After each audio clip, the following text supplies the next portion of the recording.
ഈശോയിൽ പ്രിയപ്പെട്ടവരെ, കഴിഞ്ഞ എപ്പിസോഡിൽ സങ്കീർത്തന ഗ്രന്ഥത്തിൻ്റെ കർത്താവ് ദാവീദാണ് എന്ന് വിശ്വസിക്കാൻ പോരുന്ന തെളിവുകളെക്കുറിച്ച് നമ്മൾ പറയുകയായിരുന്നു.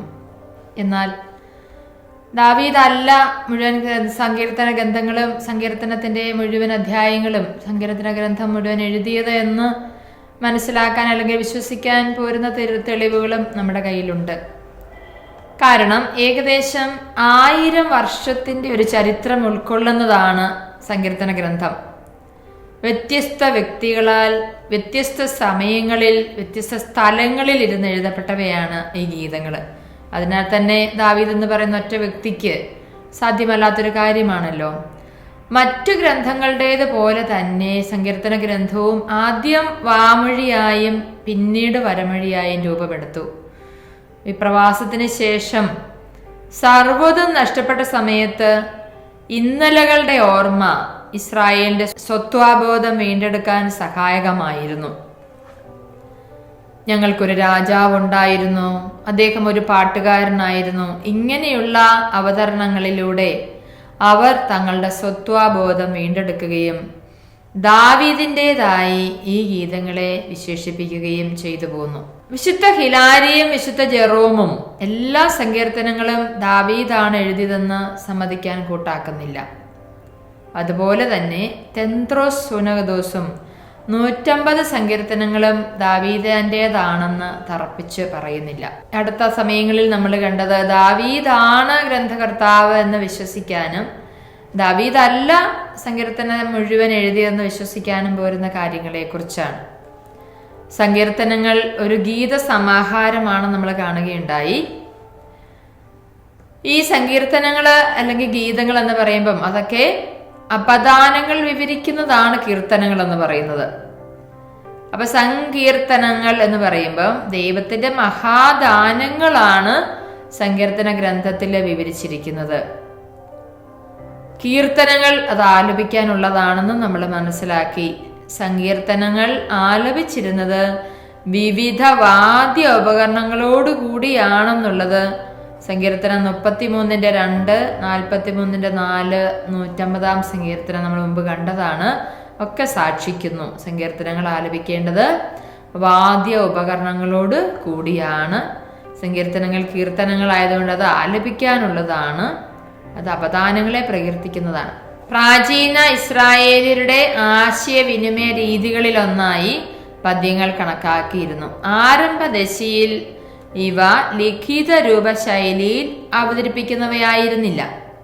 ഇവയുടെ ആദ്യ രൂപം നമ്മൾ മുമ്പ് പറഞ്ഞതുപോലെ വാമൊഴിയായിരുന്നു. പിന്നീടാണത് വരമൊഴിയായി തലമുറകളിലേക്ക് കൈമാറ്റം ചെയ്യപ്പെട്ടത്. അപ്പോൾ ഒരു ആശയവിനിമയ രീതികളൊന്നായിട്ട് ഗദ്യങ്ങൾ കണക്കാക്കിയിരുന്നു. അത് ആദ്യം വാമൊഴിയായിട്ടും പിന്നെ വരമൊഴിയായിട്ടും തലമുറകളിലേക്ക് കൈമാറ്റം ചെയ്യപ്പെട്ടു. നമുക്കറിയാവുന്ന പോലെ മനുഷ്യന്റെ വികാരങ്ങളെ അതിന്റെ ആഴത്തിൽ അവതരിപ്പിക്കാൻ സാധിക്കുന്ന പദ്യങ്ങൾക്കാണ്.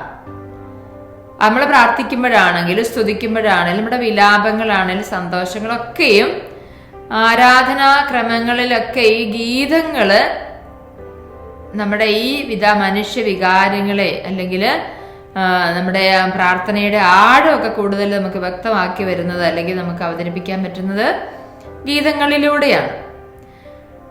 ഈ ഗീതങ്ങളിലൂടെ കൂടുതൽ ഭാവാത്മകമാക്കി ആരാധനകളെ നമുക്ക് അവതരിപ്പിക്കാനും പറ്റും, ആരാധിക്കാനും പറ്റും.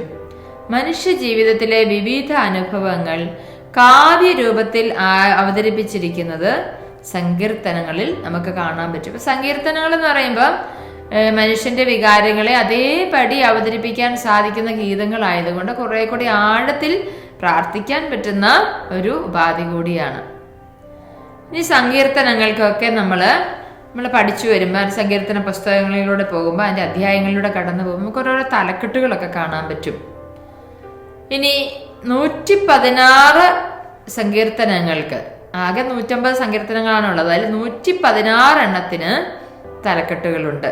ഹെബ്രായ ബൈബിളിൽ പ്രത്യേകിച്ച് ഈ തലക്കെട്ടുകളിലെ ശീർഷകങ്ങളെ നമുക്ക് 6 പൊതുഗണങ്ങളായിട്ട് തിരിക്കാം. അത് നമ്മൾ ആ സങ്കീർത്തനം പുസ്തകം എടുത്ത് വായിക്കുമ്പോൾ ഓരോ അധ്യായത്തിലൂടെയും കടന്നു പോകുമ്പോൾ നമുക്കത് കൂടുതൽ മനസ്സിലാക്കാൻ പറ്റും. ഈ 6 ഗണങ്ങൾ ഏതാണെന്നുള്ളത്. പൊതുഗണങ്ങളായിട്ട് 6 എണ്ണമാണുള്ളത്. ഒന്നാമത്തത് സാഹിത്യ രാഗ സൂചകങ്ങൾ. സാഹിത്യ രാഗ സൂചകങ്ങൾ. രണ്ടാമത്തത് സാങ്കേതിക രാഗ സൂചകങ്ങൾ. അപ്പൊ ഈ സങ്കീർത്തനങ്ങളുടെ തലക്കെട്ടിൽ നമുക്ക് ഈ കാര്യങ്ങൾ സൂചിപ്പിക്കുന്നത് കാണാൻ പറ്റും. മൂന്നാമത്തത് ആരാധന അനുഷ്ഠാന സൂചകങ്ങൾ. നാലാമത്തത് ഗാനരീതികള്. 5 കവി സൂചകങ്ങള്. 6 ചരിത്ര സംഭവ സൂചകങ്ങൾ. ഇങ്ങനെ 6 തരത്തിൽ ശീർഷകങ്ങളെ പൊതുഗണങ്ങളാക്കി നമുക്ക് മനസ്സിലാക്കാൻ അല്ലെങ്കിൽ തിരിക്കാൻ പറ്റും. ഒന്നേതാണ് സാഹിത്യരാഗ സൂചകം, സാങ്കേതിക രാഗസൂചകം, ആരാധന അനുഷ്ഠാന സൂചകം, ഗാനരീതികൾ, കവി സൂചകങ്ങൾ, ചരിത്ര സംഭവ സൂചകങ്ങൾ. ഇനി ഒന്നാമത്തേത് എന്താണ്? സാഹിത്യരാഗ സൂചകം. അതിനെ കുറിച്ച് പറയുമ്പോൾ ഏതൊക്കെ സാഹിത്യരാഗങ്ങളാണെന്നുള്ളതാണ്. മിസ്മോർ അല്ലെങ്കിൽ അത് സങ്കീർത്തനം എന്നുള്ളതാണ്. അങ്ങനെ 57 പ്രാവശ്യം കൊടുത്തിട്ടുണ്ട്. ഷീർ എന്നിട്ടാൽ ഗീതം എന്നുള്ളതാണ്. മിക്ത എന്നാണ് നമ്മൾ കാണുന്നെങ്കിൽ പരിഹാര ഗീതം അല്ലെങ്കിൽ രഹസ്യ പ്രാർത്ഥന. മസ്കീൽ അല്ലെങ്കിൽ പ്രബോധന ഗീതം. ഷിഗായോൺ അല്ലെങ്കിൽ വിലാപങ്ങള്. തെഹില്ല അർത്ഥന. ഈ രീതിയിൽ നമുക്ക് ഇതിന്റെ ശീർഷകങ്ങൾ കാണാൻ പറ്റും. സങ്കീർത്തനം എന്ന് പറഞ്ഞാൽ മിസ്മോർ എന്നുള്ള വാക്ക് ഉപയോഗിക്കുന്നു. ഗീതം, പരിഹാര ഗീതം അല്ലെങ്കിൽ രഹസ്യ പ്രാർത്ഥന, പ്രബോധന ഗീതം, വിലാപം, അർത്ഥന. ഇതാണ് സാഹിത്യരാഗത്തെ കുറിച്ച് പറയുന്നത്. സാങ്കേതിക രാഗസൂചകങ്ങൾ നമ്മളാണ്. അതാണ് രണ്ടാമത്തെ ടൈറ്റിലായിട്ട് വരാവുന്ന ഒരു പൊതുഗണത്തിലുള്ളത്. സാങ്കേതിക രാഗസൂചകം എന്ന് പറയുമ്പോൾ സേല എന്നൊരു വാക്ക് അല്ലെങ്കിൽ സ്വരമുയർത്തുക, കണ്ണുകൾ ഉയർത്തുക എന്നൊരു നിർദ്ദേശം. ധ്യാനാത്മകമായി സംഗീത ഉപകരണങ്ങൾ ഉളവാക്കുന്ന ഗീതമോ ആകാം. അല്ലെങ്കിൽ അതിന് ഉദാഹരണം തന്ത്രീനാദത്തോടെ, വീണാനാദത്തോടെ, 8ാം തന്ത്രിയിൽ വേണുനാദത്തോടെ ഇങ്ങനെയുള്ള ഘട്ടിങ്ങളൊക്കെ കാണാം. അത് സാങ്കേതിക രാഗ സൂചകമായിട്ട് ഉപയോഗിക്കുന്ന പദങ്ങളാണ്. ഇനി അനുഷ്ഠാന സൂചക പദങ്ങൾ എന്ന് വരുന്നത് എന്താണ്? ലമനസേഹ. ലമനസേഹ എന്ന പദം തലവാചകമായി ഉപയോഗിക്കുന്നു. അതിന്റെ അർത്ഥം വ്യക്തമല്ലെങ്കിലും ദൈവ കൃപാ കടാക്ഷത്തിന് അല്ലെങ്കിൽ ഗായക സംഘ നേതാവിന് ആരാധന അനുഷ്ഠാന സൂചകം എന്ന് പറയുമ്പോൾ ഈ 2 വാക്കുകൾ ഉപയോഗിച്ചിട്ടുണ്ടെങ്കിൽ നമുക്കത് ആരാധന അനുഷ്ഠാന സൂചകമാണെന്ന് മനസ്സിലാക്കാൻ പറ്റും. ആ സങ്കീർത്തനം ദൈവകൃപാ കടാക്ഷത്തിന്, ഗായക സംഘ നേതാവിന്. ഇതൊക്കെ ഓരോ സങ്കീർത്തനത്തിൽ ഇപ്പം ഞാൻ പെട്ടെന്ന് എടുത്തേക്കുന്നത് 49ാം സങ്കീർത്തനമാണ്. ഗായക സംഘ നേതാവിന് അത് ആരാധന അനുഷ്ഠാന സൂചകമാണ്. 51 ഇത് തന്നെയാണ് ഗായക സംഘ നേതാവിന്. ഓരോന്നും എടുത്തു നോക്കുകയാണെങ്കിൽ 45 ഗായക സംഘ നേതാവിന്, 46 ഗായക സംഘ നേതാവിന്, 47 ഗായക സംഘ. അത് ആരാധന അനുഷ്ഠാന സൂചകമാണ് അപ്പൊ ആ സങ്കീർത്തനം. ഇനി സങ്കീർത്തനങ്ങള് ആരോഹണ ഗീതങ്ങൾ. 120 തുടങ്ങി 134 വരെയുള്ള സങ്കീർത്തനങ്ങള് ആരോഹണ ഗീതങ്ങളാണ്. അതും ആരാധന അനുഷ്ഠാന സൂചകമാണ്. അപ്പം ഇനി 39, 62, 77 ഏറ്റുപറച്ചിലിനാണ്. 92ാമത്തെ സാബത്ത് ദിനം അനുസ്മരിപ്പിക്കുന്നു. പിന്നെ 100ാമത്തെ സങ്കീർത്തനം കൃതജ്ഞതാ പ്രകാശനത്തിനാണ്. 88ാം സങ്കീർത്തനം പരിഹാരത്തിനാണ്. 60ാം സങ്കീർത്തനം അധ്യാപനത്തിനാണ്. ഇതെല്ലാം നമുക്ക് മനസ്സിലാകും ആരാധന അനുഷ്ഠാന സൂചകമാണ്.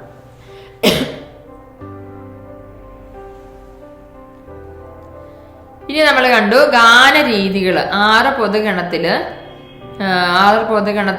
4ാമത്തേത് ഗാനരീതികളാണ്. ഈ ഗാനരീതികൾ തന്നെ 7 എണ്ണമാണ് സങ്കീർത്തനങ്ങളിൽ പരാമർശിച്ചിരിക്കുന്നത്. ഗാനരീതികൾ 7 എണ്ണം. അത് നമ്മള് ഹെഡിങ്ങൾ നോക്കുകയാണെങ്കിൽ നമുക്ക് കാണാൻ പറ്റും. ഒന്നാമത്തേത് വിദൂരതയിലെ മാടപ്രാവ് വിദൂരതയിലെ മിണ്ടാപ്രാവ്. അത് സങ്കീർത്തനം 56ന്റെ ടൈറ്റിൽ കിടക്കുന്നതാണ്. വിദൂരതയിലെ മിണ്ടാപ്രാവ്. നിങ്ങള് ബൈബിളുള്ളവര്, കയ്യിലുള്ളവര് ബൈബിൾ എടുത്ത് വെച്ച് നോക്കുക, നമുക്ക് പെട്ടെന്ന് കൂടുതൽ മനസ്സിലാക്കാൻ പറ്റും. 56ാം സങ്കീർത്തനത്തിന്റെ ടൈറ്റിൽ കിടക്കുന്നത് വിദൂരതയിലെ മിണ്ടാപ്രാവ് എന്ന രാഗത്തിൽ ഗാനരീതിയാണ്. ഇനി 22ാം സങ്കീർത്തനം ആണെങ്കിൽ അവിടെ കൊടുക്കുന്നത് ഉഷസ്സിലെ മാൻപേട. 22ാം സങ്കീർത്തനത്തിന്റെ ടൈറ്റിൽ കാണുന്നത് ഉഷസ്സിലെ മാൻപേട എന്ന രാഗത്തിൽ. 45 69 സങ്കീർത്തനത്തിന്റെ രാഗം ലില്ലിപ്പൂക്കൾ. 57 58 59 75 ഈ സങ്കീർത്തനങ്ങൾ എന്താണ് പ്രത്യേക ഒരു പേരാണ് നശിപ്പിക്കരുതേ. 8 81 84 സങ്കീർത്തനങ്ങള് ഗിത്യരാഗത്തിൽ നമ്മൾ കാണും. 9-ാം സങ്കീർത്തനം പുത്രന്റെ മരണം. ഇനി അൽ അലാമൂത്ത്, അതിന്റെ അർത്ഥം വ്യക്തമല്ല, കന്യകമാർ എന്ന് വിവർത്തനം ചെയ്യുന്നുണ്ട്. 46-ാം സങ്കീർത്തനത്തിന് ആ രാഗമാണ് 46 കന്യകമാർ. അൽ അലാമൂത്ത് 46.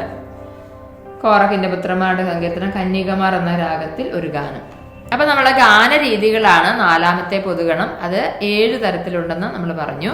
സങ്കീർത്തനത്തിലെ ശീർഷകങ്ങൾ നോക്കുമ്പോൾ നമുക്കത് മനസ്സിലാകും. ഇനി അടുത്ത നമ്മൾ പറഞ്ഞ 5-ാമത്തെ കാര്യം കവി സൂചകങ്ങളാണ്. ആർക്കാണ് അല്ല ആരാണ് എന്നുള്ള രീതിയിൽ. ഒന്നാമതും പല ഗണങ്ങളാണുള്ളത്. ഒന്ന് ദാവീദ് എന്ന് പറഞ്ഞാൽ ദാവീദിന്റെ, അങ്ങനെ 73 സങ്കീർത്തനങ്ങളുണ്ട് ദാവീദിന്റെ എന്നുള്ളത്. ആസാഫ്, ആസാഫിന്റെ സങ്കീർത്തനം എന്ന് പറയും. ദാവീദിന്റെ സങ്കീർത്തനം 32 ദാവീദിന്റെ സങ്കീർത്തനമാണ്. 34 ദാവീദിന്റെ സങ്കീർത്തനം. ഞാൻ ഓരോ അധ്യായങ്ങളും അല്ലെങ്കിൽ ഓരോ സങ്കീർത്തനം എടുക്കുമ്പം കാണുന്നതാണ് ഞാൻ വായിക്കുന്നത്. 38 ദാവീദിന്റെ സങ്കീർത്തനം, 39 ദാവീദിന്റെ സങ്കീർത്തനം, അങ്ങനെ പോകും. ദാവീദ് 73 സങ്കീർത്തനങ്ങൾ അങ്ങനെയുണ്ട്. ആസാഫ്, ആസാഫിന്റെ സങ്കീർത്തനങ്ങൾ അത് 12 എണ്ണമുണ്ട്. ബെനൈ കോറഹ്, കോറഹിന്റെ പുത്രന്മാരുടെ സങ്കീർത്തനങ്ങൾ 11 എണ്ണമുണ്ട്. ഷലോമ, ഷലോമ സോളമൻ, സോളമന്റെ സങ്കീർത്തനങ്ങൾ 72 127 സോളമന്റെ. മോശെ, മോശയുടെ സങ്കീർത്തനം 90. ഹേമാൻ, ഹേമാന്റെ സങ്കീർത്തനം 88-ാമത്തത്. ഏത്താൻ, ഏത്താന്റെ സങ്കീർത്തനം 89. ഇങ്ങനെ കവി സൂചകങ്ങളും ശീർഷകങ്ങളിൽ കാണാം.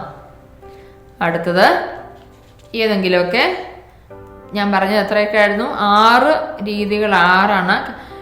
സാഹിത്യരാഗ സൂചകങ്ങൾ, സാങ്കേതിക രാഗ സൂചകങ്ങൾ, ആരാധന അനുഷ്ഠാന സൂചകങ്ങൾ, ഗാനരീതികൾ, കവി സൂചകങ്ങൾ. അവസാനത്തത് ചരിത്ര സംഭവ സൂചകങ്ങൾ, ചരിത്ര സംഭവങ്ങൾ. അപ്പൊ തലവാചകങ്ങളിലെ ചരിത്ര സംഭവ സൂചനകളെല്ലാം ദാവീദിന്റെ ജീവിതവുമായി ബന്ധപ്പെട്ടതാണ്. ചരിത്ര സംഭവങ്ങൾ പറയുന്നതൊക്കെ ദാവീദിന്റെ ജീവിതത്തിലെ എന്തെങ്കിലും ചരിത്ര സംഭവം, ജീവിതത്തിലെ ഏതെങ്കിലും സംഭവങ്ങളുമായിട്ട് ബന്ധപ്പെട്ടതായിരിക്കും. ഉദാഹരണമായിട്ടുള്ള സങ്കീർത്തനങ്ങൾ 3-ാം സങ്കീർത്തനം, 7-ാം സങ്കീർത്തനം, 18, 34, 51, 52, 56, 57, 59, 60, 63, 142 ഉദാഹരണമാണ് ഇതെല്ലാം. 51, 52 എവിടെ? ഇപ്പം 34 ദാവീദിന്റെ സങ്കീർത്തനം അബിമെലെക്കിന്റെ മുമ്പിൽ ബുദ്ധിഭ്രമം നടിക്കുകയും ആട്ടി ഓടിക്കപ്പെടുകയും ചെയ്തപ്പോൾ പാടിയത്. ദാവീദിന്റെ ജീവിതത്തിലൊരു സംഭവമാണല്ലോ അത്. 34-ാം സങ്കീർത്തനം. 51 നമുക്കറിയാവുന്നതാണ്, അനുതാപ സങ്കീർത്തനമാണ്. അതെന്താണ്? ദാവീദിന്റെ സങ്കീർത്തനം. ദാവീദ് ബത്ശബയെ പ്രാപിച്ച ശേഷം അവനെ നാഥാൻ പ്രവാചകൻ സന്ദർശിച്ചപ്പോൾ പാടിയത്. അപ്പം ദാവീദിന്റെ ജീവിതത്തിലെ സംഭവങ്ങളുമായി ബന്ധപ്പെട്ടതാണ് ഈ പറഞ്ഞ സങ്കീർത്തനങ്ങള്. 3, 7, 18, 34, 51, 52, 56, 57, 59, 60, 63, 142.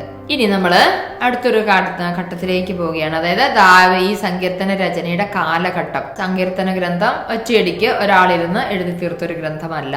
1000 വർഷക്കാലം ഈ ഗ്രന്ഥം രൂപപ്പെടുത്തുന്നതിന് വേണ്ടി വന്നു എന്നാണ് കരുതപ്പെടുന്നത്. ഒരു സങ്കീർത്തനത്തിന് പോലും കൃത്യമായൊരു കാലം നിർണ്ണയിക്കാൻ സാധിക്കുന്നുമില്ല. ഉദാഹരണത്തിന് 68-ാം സങ്കീർത്തനം ന്യായാധിപന്മാരുടെ കാലം മുതൽ മക്കബായരുടെ കാലം വരെയെന്ന് ഭിന്നമായി സ്ഥാപിക്കുന്നവരുണ്ട്.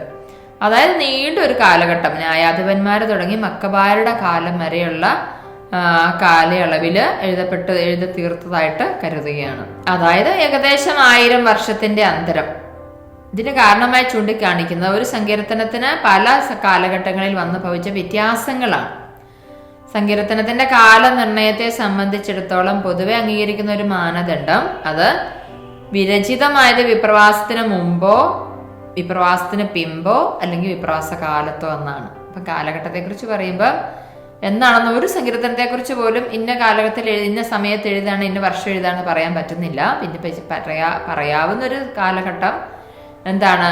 വിപ്രവാസത്തിന് മുമ്പ് അല്ലെങ്കിൽ വിപ്രവാസ കാലത്ത് അല്ലെങ്കിൽ വിപ്രവാസത്തിന് ശേഷം എന്നാണ് നമുക്ക് പറയാൻ സാധിക്കുന്ന. കാരണം ഓരോ സങ്കീർത്തനത്തിനും പല കാലഘട്ടങ്ങളിൽ മാറ്റങ്ങൾ സംഭവിച്ചിട്ടുണ്ട്, അല്ലെങ്കിൽ വ്യത്യാസങ്ങൾ സംഭവിച്ചിട്ടുണ്ട്. ഇനി കാലഘട്ടം മനസ്സിലാക്കാനുള്ള ചില മാർഗങ്ങൾ പറയുകയാണെങ്കിൽ ഇസ്രായേലിന്റെ ചരിത്രം നോക്കണം. ഭാഷാ ശൈലി, പ്രത്യേക ആശയങ്ങൾ, ആരാധനാനുഷ്ഠാന സൂചനകൾ എന്നിവ അതിസൂക്ഷ്മം പഠിച്ചാൽ കാലഘട്ടം മനസ്സിലാക്കാൻ പറ്റും എന്ന് പറഞ്ഞാൽ ഇസ്രായേലിന്റെ ചരിത്രം അവിടെ ആ സങ്കീർത്തനത്തിൽ പറയുന്നുണ്ടാവും. അപ്പം ആ ചരിത്രം എവിടെയാണ് അല്ലെങ്കിൽ എന്തിനെ കുറിച്ചാണ് പറയുന്നത് അനുസരിച്ച് കാലഘട്ടം മനസ്സിലാക്കാൻ പറ്റും. സങ്കീർത്തനം 18 നമ്മളൊന്ന് പറഞ്ഞതാണ്, 2 സാമുവേലിന്റെ 22-ാം അധ്യായമാണെന്ന്.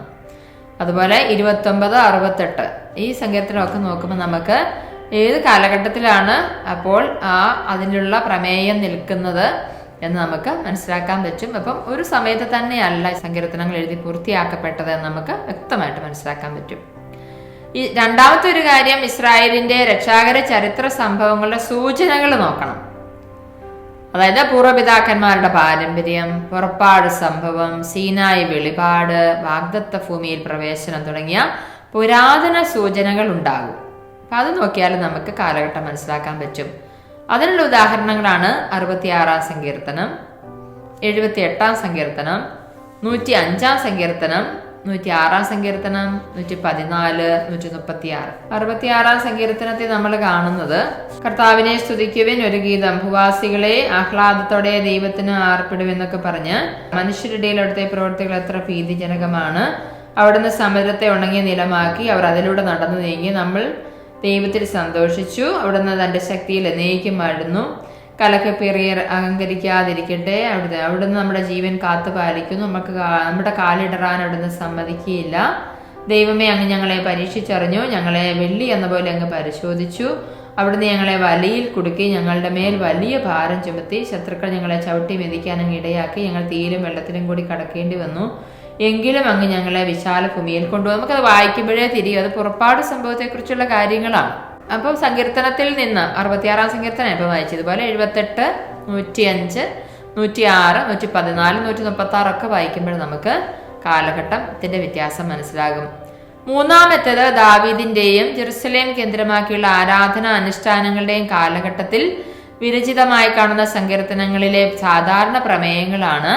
വാഗ്ദാന പേടകം സിയോനിലേക്ക് കൊണ്ടുവരുന്നത്, ദൈവം ജനത്തെ തിരഞ്ഞെടുക്കുന്നത്, രാജ്യസ്ഥാപനം, ഇതൊക്കെ. അപ്പൊ അതനുസരിച്ച് നമുക്ക് കാലഘട്ടം മനസ്സിലാക്കാൻ പറ്റും. അപ്പൊ അതിനുമുള്ള ഉദാഹരണമാണ് വാഗ്ദാന പേടകം സിയോനിലേക്ക് കൊണ്ടുവരുന്നത് നമ്മൾ 132-ാം സങ്കീർത്തനത്തിൽ കാണുന്നുണ്ട്.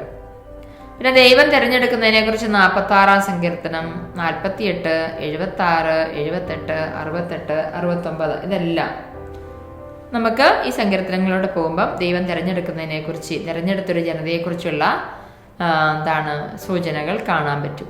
ഈ രാജ്യസ്ഥാപനം എന്നുള്ളത് 89-ാം സങ്കീർത്തനം 45-ാം വചനം, 132-ാം സങ്കീർത്തനം 11-ാം വചനം, 12-ാം വചനം, 12-ാം അധ്യായം എന്നൊക്കെ നമുക്ക് കാണാൻ പറ്റും. അപ്പൊ ഈ രീതിയിൽ നമുക്ക് കാലഘട്ടത്തെ മനസ്സിലാക്കാൻ പറ്റും. പിന്നെ ചില സങ്കീർത്തനങ്ങൾ രാജാക്കന്മാരുടെ ഭരണകാലത്തെ വ്യക്തമായും സൂചിപ്പിക്കുന്നുണ്ടാവും. ഉദാഹരണത്തിന് ഏറ്റവും പറ്റിയ ഉദാഹരണം 2-ാം സങ്കീർത്തനമാണ്. 2-ാം സങ്കീർത്തനത്തില് നമ്മൾ കാണുന്നത് എന്താണ്? കർത്താവിന്റെ അഭിഷിക്തൻ എന്നാണ് അതിന്റെ ടൈറ്റില് തന്നെ. ജനതകൾ ഇളകി മറിയുന്ന എന്തിന്? ജനങ്ങൾ എന്തിന് വ്യർത്ഥമായി ഗൂഢാലോചന നടത്തുന്നു? കർത്താവിനും അവിടുത്തെ അഭിഷിക്തനുമെതിരെ ഭൂമിയിലെ രാജാക്കന്മാർ അണിനിരക്കുന്നു. അപ്പൊ അവിടെ രാജാക്കന്മാരുടെ ഭരണകാലത്തെയാണ് പ്രധാനമായും സൂചിപ്പിക്കുന്നത്. അതുപോലെ 2 ഞാൻ പറഞ്ഞു, 20, 21, 28, 45, 72, 84, 89, 101, 110 ഈ വചനങ്ങൾ, ഈ സങ്കീർത്തനം ഒക്കെ നോക്കുകയാണെങ്കിൽ രാജാക്കന്മാരുടെ ഭരണകാലത്തെ നമുക്ക് മനസ്സിലാക്കാൻ പറ്റും.